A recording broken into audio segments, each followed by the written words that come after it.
কারো ডিপ্রেশনের একাকিত্ব সঙ্গী কখনো হতে যাবেন না। কারণ কি জানেন? কারো ডিপ্রেশন একাকিত্ব সঙ্গী আপনাকে বানিয়ে দিনের পর দিন আপনাকে ব্যবহার করবে।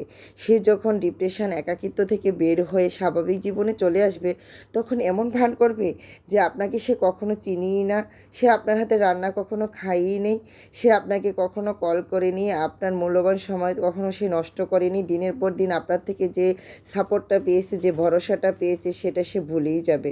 কারণ সে এমন ভান করবে সে আপনাকে কখনো চিনিয়ে নেই। তার লাইফ থেকে আপনার সেই মূল্যবান সময়টুকু দেওয়া স্মৃতিগুলো না, মানে কথাগুলো সে এমনভাবে ডিলিট করে ফেলবে যে আপনি তার পাশ দিয়ে হেঁটে গেলেও সে এমন ভান করবে যে আপনাকে চিনিই না। রাস্তার হয়তো কোনো পথযাত্রী রাস্তা দিয়ে হেঁটে যাচ্ছে, আপনাকে দেখলে বাঁকা তেরা হয়ে অন্যমনস্ক হয়ে ভেবে এমনভাবে দাঁড়িয়ে থাকবে যে আপনাকে সে কখনো চিনিয়ে না। হায় রে বোকা, তোমার জন্য শুধু আফসোস হয়।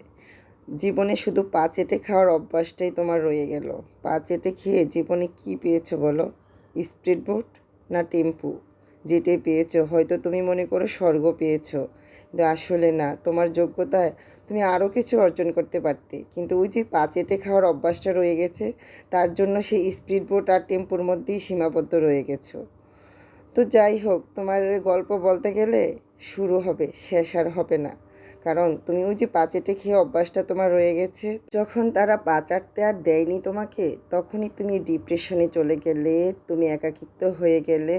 তখন তাদেরকে নিয়ে কত নানা গুঞ্জন, নানা কথা, সেগুলি তুমি ভুলে গেছো। তুমি ভুলে গেলেও যার কাছে বলেছো সে কিন্তু ভুলে যায়নি। যাই হোক, আসসালামু আলাইকুম, সবাই কেমন আছেন? আশা করি সবাই খুব ভালো আছেন। আলহামদুলিল্লাহ, আমিও ভালো আছি।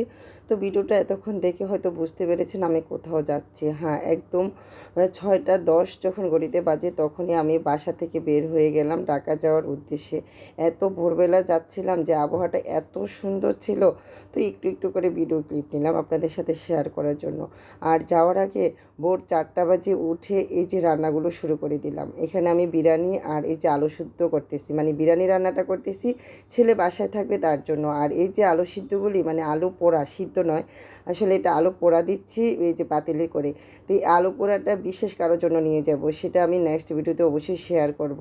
তো এই বিরিয়ানিটা আসলে রান্না করে ছেলেকে দিয়ে যাব, কোথাও যাব আর আমার ছেলে বায়না করবে না যে আমাকে বিরিয়ানি রান্না করে দিয়ে যাবে না, সেটা কী করে হয়। তার জন্য তার বায়নাটা আমি সবসময় আবদার করার পূরণ করি।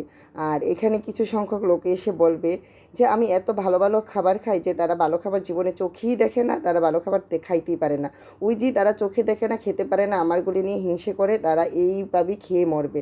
তারা কখনো ভালো খাবার আজীবনও চোখে দেখবে না, খেতেও পারবে না। কারণ হিংসা খুব ভিতরে যাদের থাকে, তারা শুধু টাকা আর সম্পদের পাহাড় করতে মানে ব্যস্ত হয়ে থাকে। ভালো খাবার আর চোখে খাওয়ার তাদের যোগ্যতাই থাকে না, তারা খেতেও পারবে না, আমি আজ বলে গেলাম। কারণ আমার এই এতটুকু খাবার যদি তাদের হিংসে হয়, তাদের কষ্ট হয়, আমার বাচ্চাদেরকে আমি ভালো খাবার খাওয়াই, আমি ভালো থাকি, তাইলে তারা এটা দিয়েই জ্বলবে সারা জীবন।